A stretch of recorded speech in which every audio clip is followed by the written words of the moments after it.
سلام علیکم عزیز، سلامت خدا سلامت باشید. امین روز یکمی عید وقتی که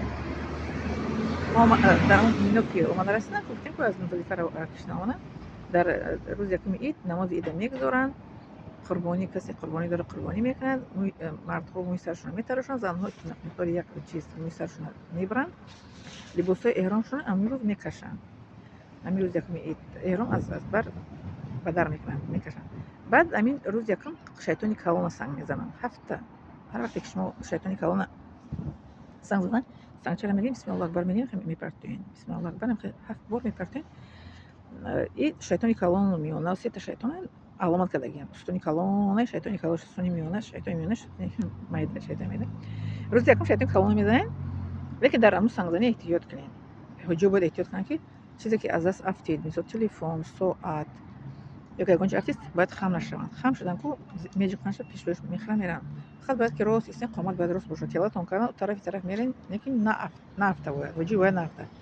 اینا من برای کلام فهمیده خیلی احتیاط کردیم، لیکن نفتیم. توجه افدین اصونه زب просто گفتیرسو که میافته بودم خیلی پیش میخره بودم که میغلطه این خیلی خوشم سو حتی پوپشتون پرزوده اینا پایتون پایکو ایش گمنی پولیچک میریم یک پوپشین استکان افشین که نفته. اونجا بسیار چیز میگه خطرناک روزی سنگ پرتوی شیطان.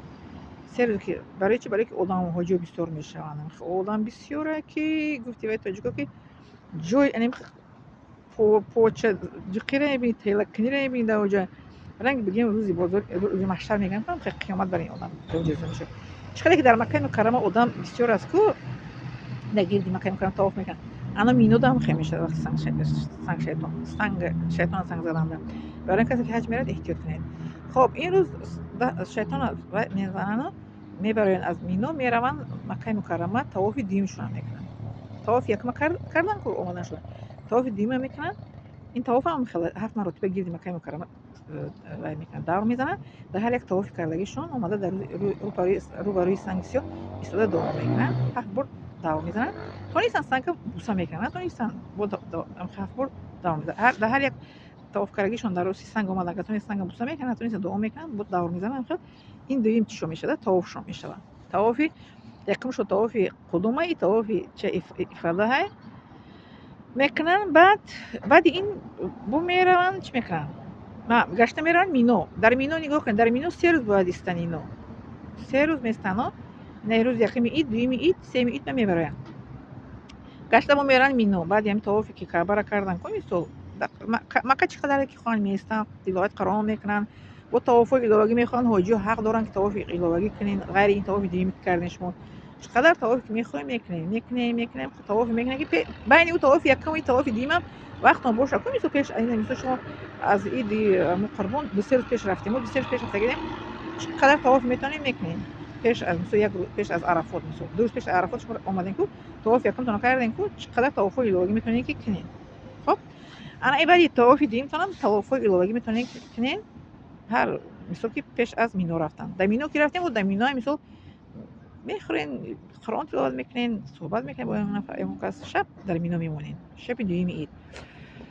بعد روز دویم عید میرین و شیطانی کلون میونه و مایده را 7 سنگی میزنین. بسم الله اکبر گفته هر شیطانی را 7 سنگی میزنین. خب 7 سنگ در اوج زدین. هم خسته اینجا 21 تا سنگ زدین. هم خسته 21 تا چی در اوجه اتیو 7 28 شده 28 سنگ شد. انا پگاه با روزی دیگه با امی روزی که مینو دا سنگ زده که شیطان همیسو 7 سنگ 7 شیطانی کلونا و میونا اومده میدن که با مکه مرمره با طواف کنین، با دعا کنین، تلاوت قرآن کنین. میره میبینن ای اما رفتن آمدن حجیان دیگه با هم 3 روز عید کو راهی همون مکه مکرمه و مینو را چی میکنن؟ بند میکنن. یگان کس از بیرونی مکه درو در آمدن نمیتونه، یگان کس مکه بیرون آمدن نمیتونه. راه فقط برای حجی و اجازه است رفتن آمدن.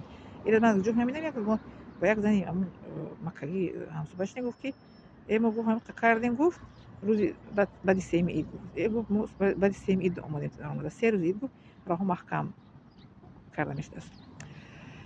خب انا به شما روزی دیم عید سنگ زدین شیطان میاریم مکه میکردم با طواف میکنین. چند طواف میکنین تلاوت قرآن با میبینین. روز سیم عید در مینو میستین که روز سیم میارین شیطان کلام میونا میداره با هم خیلی هفته سنگ میزنه که احتیاط کنین در سنگ زنی که سرتون خم نکنین، فقط سر میبردارین قامت راست انخیل سنگ زده تیلاتون کنین ایسوسی سرتون خم نکنین هیچ گو چیزی که افتید توکل به الله تعالی پای نکنین.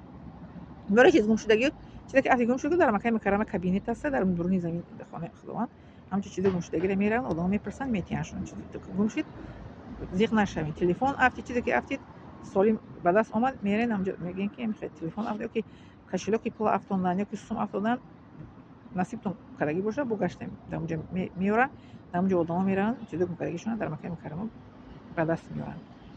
خب الان کلی با داموشو به شما میگم که بعد سه روز عید چیکار میکنم. ولی که سه روز عید یکم روز شما شیطانی کلان سنگ زدین هفت سنگ روز دوم عید کلان شیطان کلان میونا مایدر هفت سنگ زدین هم کسه روز سه عید بو شیطانی کلان مایدر میونا سنگ زدین میگم 21 42 و هفته که یکم زدی 40 تا سنگ شما در اینجا شد با کار رفت.